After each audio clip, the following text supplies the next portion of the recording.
On January 3rd in Baghdad, a U.S. drone strike killed Qasem Soleimani, one of Iran's most revered military figures.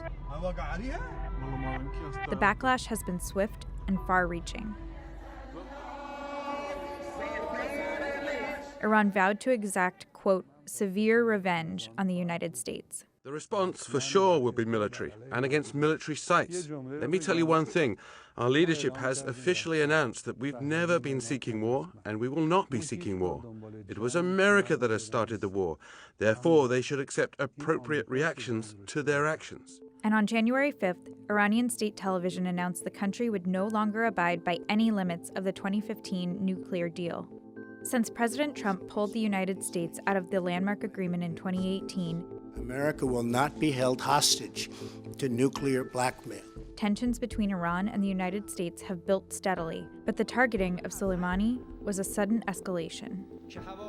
Fearing Iranian retaliation, the State Department issued a security warning urging all Americans in Iraq to leave the country immediately. The Pentagon said it would deploy an additional 3,500 troops to the Middle East. Officials also announced that the U.S.-led coalition to fight the Islamic State had paused its training mission in Iraq due to, quote, repeated rocket attacks over the last 2 months by the Iran-backed militia Kataib Hezbollah.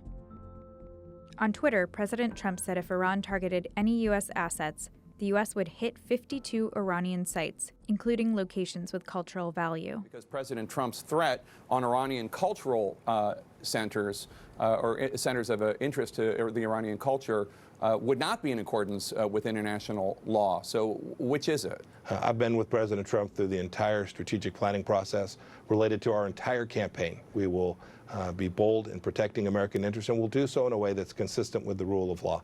We've always done that, Jake, and President Trump's tweet doesn't deviate from that one iota. Iraq's parliament held an emergency session on January 5th, where lawmakers passed a non-binding resolution calling on the government to oust American troops from Iraq. Tens of thousands of mourners gathered in Iraq and Iran for Soleimani's funeral processions. His body was brought to Baghdad and Iraq's twin Shiite shrine cities, Karbala and Najaf, on January 4th. The next day, his body was flown to the southwestern Iranian city of Ahvaz and then to the northeastern city of Mashhad. Soleimani's procession continues on January 6th to the holy city of Qom and the capital Tehran, where the supreme leader Ali Khamenei plans to lead prayers for Soleimani.